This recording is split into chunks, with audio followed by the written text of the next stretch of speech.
नमस्कार दोस्तों, स्वागत है एक बार फिर से आज की बड़ी और ताजा खबरों में। बस आपसे निवेदन है, कृपया वीडियो को लाइक कर दें, चैनल को सब्सक्राइब करें और घंटी बटन भी दबा दें। ये पहली बड़ी खबर है। अडानी के मुद्दे पर संसद में महासंग्राम। मल्लिकार्जुन खड़गे बोले, रातों रात हो गया जादू। ये आपको बता दें कि देश की संसद में इन दिनों राष्ट्रपति के अभिभाषण पर आयोजित संसद के दोनों सदनों में अडानी समूह को लेकर बवाल मचा हुआ है। राज्यसभा में कांग्रेस अध्यक्ष मल्लिकार्जुन खड़गे ने अपने भाषण में पीएम नरेंद्र मोदी पर जमकर सियासी तीर छोड़े और गंभीर आरोप लगाए। उनके आरोपों पर राज्यसभा के स्पीकर जगदीप धनखड़ ने उनको ये कहते हुए टोक दिया कि वो ऐसे कोई भी आरोप सदन में तब तक नहीं लगाएं जब तक कि उनके पास सबूत न हो। स्पीकर की इस बात पर विपक्षी दलों और कांग्रेस नेताओं ने हंगामा शुरू कर दिया। कांग्रेस अध्यक्ष मल्लिकार्जुन खड़गे ने पीएम नरेंद्र मोदी को निशाने पर लेते हुए आरोप लगाया कि पीएम मोदी नफरत फैलाने वाले लोगों को आखिर क्यों नहीं रोकते हैं। मल्लिकार्जुन खड़गे ने कहा कि पीएम मोदी मौनी बाबा नहीं बने रह सकते। चेयरमैन जगदीप धनखड़ ने मल्लिकार्जुन खड़गे के इस तरीके के शब्दों पर आपत्ति जताई और कहा कि पीएम मोदी के लिए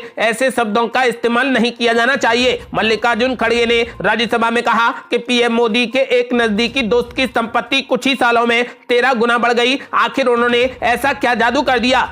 और ये बड़ी खबर, संसद भवन के नजदीक से हिरासत में ली गई महबूबा मुफ्ती, बीजेपी पर बोला जबरदस्त हमला, बोली गुंडा राज चला रही बीजेपी। ये आपको बता दें कि जम्मू कश्मीर की पूर्व मुख्यमंत्री एवं पीडीपी चीफ महबूबा मुफ्ती को बोट क्लब के पास से हिरासत में ले लिया गया। महबूबा मुफ्ती जम्मू कश्मीर में जारी अतिक्रमण विरोधी अभियान के खिलाफ संसद भवन के पास में प्रदर्शन कर रही थी। बता दें कि महबूबा मुफ्ती ने कश्मीर में चल रहे बुलडोजर की तुलना अफगानिस्तान से की है। संसद भवन के पास में धरना देते हुए महबूबा मुफ्ती ने कहा कि जम्मू कश्मीर में गुंडा राज चल रहा है, कानून का शासन नहीं है। पहले हमारी पहचान छीन ली, अब जमीन, अब नौकरी छीन रहे हैं, हमसे हमारे घर छीन रहे हैं, दुकान तोड़ रहे हैं। जम्मू कश्मीर को अफगानिस्तान की तरह बर्बाद किया जा रहा है। इससे पहले पीपुल्स डेमोक्रेटिक पार्टी यानी पीडीपी चीफ महबूबा मुफ्ती ने जम्मू कश्मीर में चल रहे अतिक्रमण विरोधी अभियान को लेकर भारतीय जनता पार्टी सरकार की तुलना ईस्ट इंडिया कंपनी से की। उन्होंने ये भी कहा कि फिलिस्तीन कश्मीर से बेहतर है। आपको बता दें कि फिलहाल महबूबा मुफ्ती को हिरासत में ले लिया गया।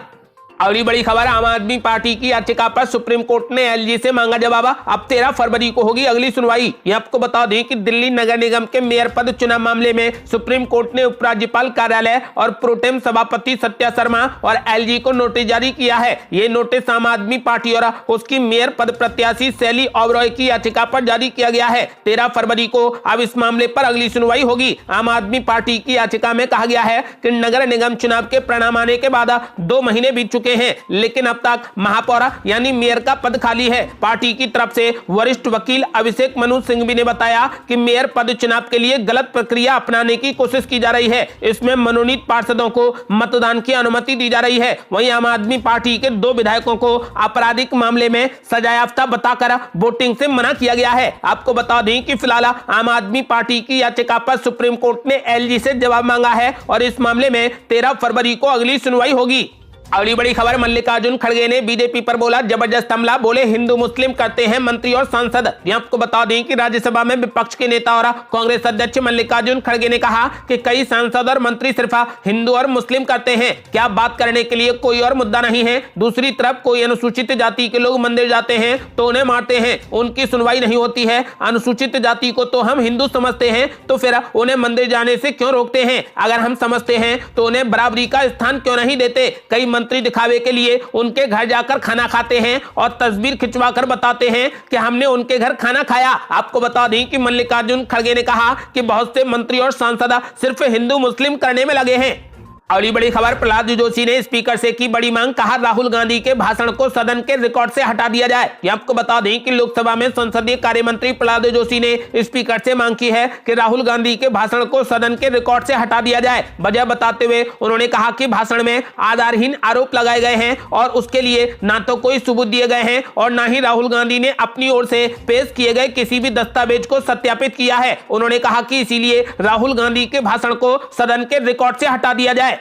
अगली बड़ी खबर, असदुद्दीन ओवैसी ने बीजेपी पर बोला जबरदस्त हमला, कहा मुसलमानों को हरे रंग से जोड़ा जाता है, क्या इस रंग को तिरंगे से निकाल सकते हैं। ये आपको बता दें कि एआईएमआईएम चीफ और लोकसभा सांसद असदुद्दीन ओवैसी ने राष्ट्रपति के अभिभाषण पर बहस में भाग लेते हुए कहा कि हिंडनबर्ग अगर यहाँ होता तो यहाँ उस पर यूएपीए लगा दिया होता। उन्होंने कहा कि मोदी सरकार ने अल्पसंख्यकों के बजट को कम कर दिया, चीन के मुद्दे पर बात नहीं की जाती है। उन्होंने कहा कि मोदी सरकार मुसलमानों को हरे रंग से जोड़ती है, क्या हरे रंग को तिरंगे से निकाल सकते हैं। आपको बता दें कि लोकसभा सांसद असदुद्दीन ओवैसी ने राष्ट्रपति के अभिभाषण पर बहस में भाग लेते हुए अडानी के मुद्दे को भी उठाया। उन्होंने कहा कि हिंडनबर्ग अगर यहां होता तो यहां पर उस पर यूएपीए लगा दिया होता।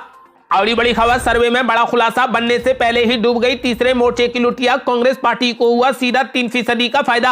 आपको बता दें कि लोकसभा चुनाव 2024 में अभी 1 साल का समय बाकी है, लेकिन राजनीतिक दलों की तैयारियां जोरों पर है। आगामी आम चुनाव में भी बीजेपी और कांग्रेस पार्टी को एक दूसरे के प्रतिद्वंदी के तौर पर देखा जा रहा है, तो वहीं गैर बीजेपी और गैर कांग्रेस दलों का तीसरा मोर्चा भी खुद को मजबूत करने की कोशिश में जुटा हुआ है। इस बीच सामने आए सी वोटर और इंडिया टुडे के सर्वे में तीसरे मोर्चे की लुटिया अभी से ही डूबती नजर आ रही है। बीते महीने ही तेलंगाना के मुख्यमंत्री केसीआर के मंच पर अरविंद केजरीवाल, भगवंत माना, पिनराई विजयन और अखिलेश यादव जैसे नेताओं की मौजूदगी में एक तीसरा मोर्चा बनाने की भी कवायद शुरू हो चुकी है। हालांकि सर्वे में तीसरा मोर्चे का ग्राफ लोकसभा चुनाव 2014 की तुलना में जमीन पर आ चुका है। 2014 के आम चुनाव में अन्य को 39% वोट शेयर मिला था, तो वहीं हालिया सर्वे में यह महज 27% ही बचा है। 2014 के लोकसभा चुनाव में बीजेपी और कांग्रेस की तुलना में अन्य को 39% वोट शेयर मिला था। बीजेपी नीत एनडीए को 38% और कांग्रेस पार्टी नीत यूपीए को 23% वोट शेयर मिला था,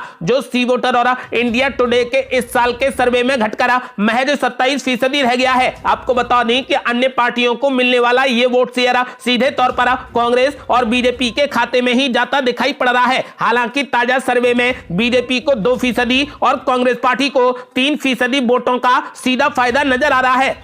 अगली बड़ी खबर, अडानी के मुद्दे पर जयराम रमेश ने बीजेपी पर बोला जबरदस्त हमला, बोले लोकसभा में लोकतंत्र का किया गया अंतिम संस्कार। आपको बता दें कि अडानी के मुद्दे को लेकर दोनों सदनों में हंगामा जारी है। इस मुद्दे ने तब आग पकड़ी जब कांग्रेस सांसद राहुल गांधी ने लोकसभा में इस मुद्दे की आड़ में पीएम मोदी को भी सवालों के घेरे में लाकर खड़ा कर दिया था। बीजेपी की मांग है कि राहुल गांधी के बयानों को संसद के रिकॉर्ड से हटा दिया जाए, तो वहीं अब इस मामले पर कांग्रेस नेता जयराम रमेश का भी ट्वीट सामने आया है। उन्होंने केंद्र सरकार पर तीखा हमला बोलते हुए कहा कि लोकसभा में लोकतंत्र का अंतिम संस्कार कर दिया गया। अगली बड़ी खबर, भगवंत मान सरकार ने मोदी सरकार पर लगाया गंभीर आरोप, कहा अडानी को फायदा पहुंचाने के लिए मुद्रा पोर्ट से आएगा कोयला 3 गुना देना होगा भाड़ा। आपको बता दें कि पंजाब की भगवंत मान सरकार ने केंद्र सरकार पर बड़ा गंभीर आरोप लगाया है। पंजाब सरकार ने इल्जाम लगाया कि केंद्र सरकार पंजाब को सीधा कोयला नहीं भेजकर मुद्रा पोर्ट के जरिए भेजेगी, इससे पंजाब को 3 गुना ज्यादा भाड़ा चुकाना होगा। पंजाब सरकार ने कहा कि मुद्रा एयरपोर्ट के जरिए कोयला भेजने का फैसला केवल अडानी को फायदा देने के लिए है। पंजाब सरकार का कहना है कि केंद्र के ऊर्जा सचिव ने उसे एक चिट्ठी भेजी है जिसमें बताया गया है कि पंजाब को कोयला मुद्रा पोर्ट के जरिए ही भेजा जाएगा। मान सरकार ने कहा कि एक तरफ पंजाब सरकार लोगों को बिजली के बिल से मुक्ति दे रही है, तो 80 से 90% लोगों का बिल जीरो आ रहा है, तो वहीं दूसरी तरफ केंद्र की सरकार कोयले को पंजाब सीधा नहीं भेजकर कह रही है कि देश के पूर्व हिस्से से जो कोयला आ रहा है वो रेल से फिर रेल के जरिए आएगा। पंजाब सरकार ने आगे कहा कि यह कोयला श्रीलंका के रास्ते से होकर गुजरात के मुद्रा पोर्ट पर आएगा, जो कि अडानी का है। यहां से यह कोयला फिर रेल के जरिए पंजाब भेजा जाएगा। आरोप लगाया कि यह केवल अडानी को फायदा पहुंचाने के लिए किया जा रहा है। अगली बड़ी खबर, बीजेपी नेता सुब्रमण्यम स्वामी ने की बड़ी मांग, बोले अडानी की सारी संपत्ति का राष्ट्रीयकरण करे सरकार। आपको बता दें कि पूर्व केंद्रीय मंत्री और वरिष्ठ भाजपा नेता सुब्रमण्यम स्वामी का कहना है कि केंद्र सरकार को गौतम अडानी की पूरी संपत्ति का राष्ट्रीयकरण कर देना चाहिए और फिर इस संपत्ति की नीलामी कर देनी चाहिए। दरअसल जब स्वामी से अडानी मामले और इस मुद्दे पर विपक्ष द्वारा सरकार को घेरने को लेकर सवाल किया गया, तो स्वामी ने कहा कि मैं चाहता हूं कि प्रधानमंत्री अडानी समूह की सारी संपत्ति का राष्ट्रीयकरण कर दें और फिर इसकी नीलामी से मिले पैसों को उन लोगों को दिया जाना चाहिए जिन्होंने अडानी के शेयरों में आई गिरावट से अपना पैसा गंवा दिया है। सुब्रमण्यम स्वामी ने आरोप लगाया कि कांग्रेस की अडानी से डील नहीं हो सकी, लेकिन मैं कई कांग्रेस नेताओं को जानता हूं जिनकी अडानी के साथ में डील है, लेकिन मुझे कांग्रेस की परवाह नहीं है। मैं बस चाहता हूं कि भाजपा की पवित्रता साबित होनी चाहिए। आम लोगों की राय है कि मोदी कुछ छुपा रहे हैं और अब यह सरकार की जिम्मेदारी है कि वो सफाई दे। आपको बता दें कि बीजेपी नेता सुब्रमण्यम स्वामी ने बड़ी मांग की है। उन्होंने कहा कि सरकार को अडानी की सारी संपत्ति का राष्ट्रीयकरण कर देना चाहिए और फिर उसकी नीलामी कर देनी चाहिए और जिन लोगों ने शेयर में पैसा गंवाया है उस पैसे को उन लोगों को दे देना चाहिए।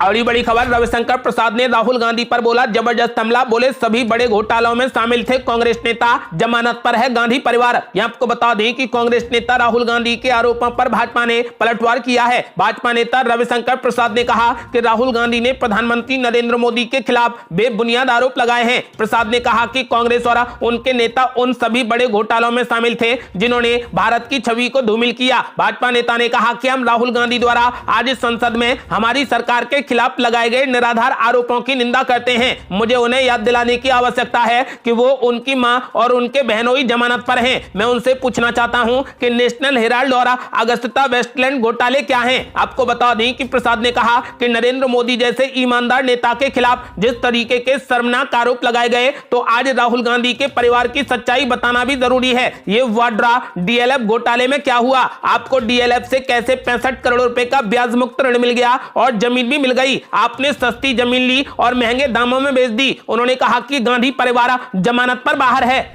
अगली बड़ी खबर, राहुल गांधी के बयान पर अपर्णा यादव और मुख्यमंत्री योगी आदित्यनाथ ने किया जबरदस्त पलटवार। यहां आपको बता दें कि यूपी के मुख्यमंत्री योगी आदित्यनाथ को मामूली ठग बताकर कांग्रेस नेता राहुल गांधी भाजपा नेताओं के निशाने पर आ गए हैं। अपर्णा यादव और मुख्यमंत्री योगी आदित्यनाथ समेत भाजपा के कई बड़े नेताओं ने राहुल गांधी पर जोरदार निशाना साधा। अपर्णा यादव ने कहा कि राहुल गांधी ने मुख्यमंत्री योगी का अपमान किया है, उन्हें अब फिजिकली और मेंटली रेस्ट की जरूरत है। तो वहीं मुख्यमंत्री योगी ने राहुल गांधी और कांग्रेस पर जोरदार हमला बोलते हुए कहा कि कांग्रेस ने हमेशा से ही आस्था के साथ में खिलवाड़ किया है। तो वहीं केशव प्रसाद मौर्य ने कहा कि राहुल गांधी को अपना बयान वापस लेना चाहिए। राहुल गांधी में गंभीरता की कमी है, वो हिंदुत्व के बड़े ज्ञानी ना बने। ये थी अब तक की बेहद बड़ी खबरें। आपका क्या मानना है? क्या राहुल गांधी 2024 में बड़ा खेल कर पाएंगे? अपनी राय हमें वीडियो लाइक कर कमेंट बॉक्स में जरूर दें। ऐसी ही ताजा और न्यू अपडेट को जानने के लिए हमारे चैनल को लाल बटन दबाकर सब्सक्राइब करें और घंटी बटन भी दबा दें। जल्दी मिलते हैं बड़ी अपडेट के साथ,